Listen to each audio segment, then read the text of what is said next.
थोडंसं काहीतरी आपल्याला सहकार्य करावं, कारण आमच्याकडे पोल्ट्रीचे प्रचंड असे उद्योगधंदे आहेत आणि 25-30 वर्षापासून कायमस्वरूपी आपल्या गोव्यातल्या जनतेची एक त्यांचं नातं जुळलेलं आहे. आणि आज महाराष्ट्रामध्ये भाजप सरकार आहे, आज गोव्यात भाजप सरकार आहे आणि त्यामुळे आमची ही मदत जनतेला याचा लाभ व्हावा या दृष्टिकोनातून मुख्यमंत्री साहेबांनी अतिशय मनोपूर्वक त्यांचं अभिनंदन करेन की त्यांनी सांगितलं की समोर आमचे गोवा पोल्ट्री असोसिएशनचे जे मालक संघटना असेल आणि तुमची घेऊन एकत्र आपण बैठक घेऊन आपण मार्ग मोकळी करूया असे सांगितले.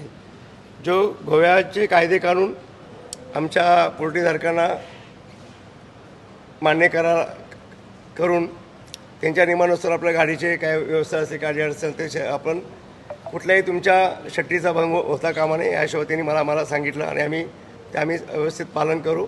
आणि आम्हाला म्हणजे त्यांच्या अटी शर्ती तुमच्या गोवा विभागाच्या कायदे कानूनच्या ज्या असतील त्या आपण अतिशय व्यवस्थितमध्ये आपण त्याचं पालन करू आणि चांगल्या प्रतीचे आपण कोंबडी व्यवसायामध्ये चांगल्या प्रतीचे आपण दर्जेदार आपण मांस आपण गोव्या आमच्या बांधवांसाठी आपण उपलब्ध करू आणि समंजसपणे मार्ग करून आपण मोकळा करू असं त्याने आश्वासन साहेबांनी दिलं आणि संयुक्त आमची बैठक होईल.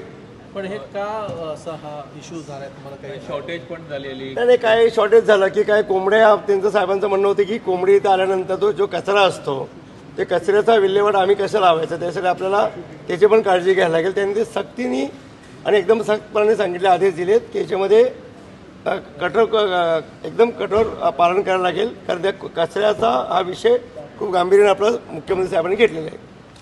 दुसरा विषय होता आमचा एक 3 घाटाचे विषय होते जेणेकरून गोवा आणि महाराष्ट्र एक व्यवसाय आमच्या चंदगडमध्ये पूर्णपणे हे आहेत, जागा मोठी आहेत, धरणं आहेत, तलाव आहेत आणि जेणेकरून आज 2 आपले तिलारी घाट आहे, अंबोली घाट आहे आणि त्याचबरोबर आमचे 3 रस्ते मोकळे करायचे आहेत. तर परवा 21 तारखेला नितीन गडकरी साहेबांची एक बैठक आहे. त्या बैठकीला संयुक्त आमचे अधिकारी आणि साहेबांचे सोबत मिटिंग करून आपल्याला ते मोठे घाट करून एक लॉजिस्टिक पार्कसाठी आम्ही प्रयत्नशील आहोत आणि ह्याच्यासाठी महत्त्वाची बैठक होती. त्यासाठी आपल्याला मुख्यमंत्री साहेबांनी मनापासून सर्व सहकार्य करण्याचं आश्वासन दिलेत आणि त्यांचं खूप खूप धन्यवाद देऊ इच्छितो. तिलारी घाटाचा जो इश्यू तुम्ही काढला तो खूप टाइम असा रिपेअर झालेला नाही आणि खूपसे इश्यूज पण होते म्हणजे जाणाऱ्यांना त्रास चेकपोस्ट. आत्ताच आमचं सरकार बसलेलं आहे महाराष्ट्रामधलं अतिशय ताकदीचे नेते आमचे आदरणीय आमचं देवेंद्र फडणवीस साहेबांच्या माध्यमातून आणि आदरणीय गोव्याचे CM साहेब प्रमोद सावंत साहेबांच्या माध्यमातून हा रस्त्याचा जो दोन्ही घाटांचे जे विषय आहेत ते अतिशय चांगल्या पद्धतीने मार्ग निघतील. चांगल्या घाटाचे रस्ते का आपला गोवा म्हणजे फक्त पर्यटनच्या खूप मोठा वाव आहे तर ते पर्यटनचा आम्हाला पण त्याची काहीतरी आम्हाला त्याचा चांगली संधी उपलब्ध व्हावी म्हणून चंदगड विधानसभेमध्ये हा रस्त्याजवळचे रस्ते जोडून आम्ही चांगले घाटाचे रस्ते आम्ही करू असं आश्वासन दोन्ही मुख्यमंत्री साहेबांनी दिलेलं आहे आपल्याला. चिकन इश्यूवर अनेकदा मिटिंग होणार तुमच्या बैठक म्हणजे एक बैठक होऊन विषय आमचे काय तसे काय मोठे विषय नाही आहेत, लहान लहान विषय होते. महाराष्ट्र राज्याचे कायदे कानून वेगळे आहेत, गोवा राज्याचे कायदे कानून वेगळे आहेत. दोन्ही वर्षानुवर्ष आपण एकत्र धंदापाणी करतो आणि आमच्या भागातल्या लोकांचा मोठ्या प्रश्न आहेत आणि साहेबांनी सहकार्य करायची भूमिका केली की आपलं अटी शर्ती इथं असेल ते आपल्याला मान्य करून आपल्याला पुढे जायला लागेल. आणि सर एक विशेष होता की तुमचं चिकन ट्रेडर जे होतं त्यांचं एक विशेष आहे की इथे असोसिएशन त्याला त्रास होतो असं असोसिएशन टर्म्स डिक्टेट करू शकतो का? छोटेसे किरकोळ गैरसमज होते, असं काही विषय नाही आहेत.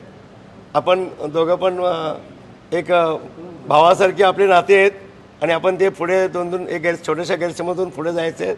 थोडे काही मोठे विषय नाही आणि कंप्लेंट काहीतरी रजिस्टर्ड करता आली ना? चालेल ठीक आहे, म्हणून त्या संदर्भातच आपण वेळ घेतली वेळ दिली आणि त्यांचा जे गैरसमज होते आपण दूर केले. बाकी एकदा समोर बसून छोटेसे विषय ते पण दूर होते. दोन्ही असोसिएशन आणि तुम्ही भेटून मिटिंग करणार आहे?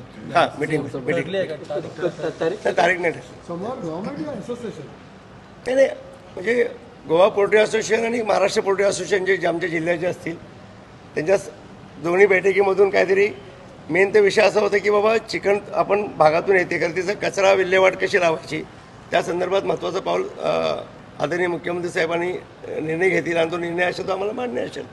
तर किती रिक्वायरमेंट अशी गोव्यामध्ये अजून मला ह्याच्यातलं सांगता येणार नाही. थँक्यू.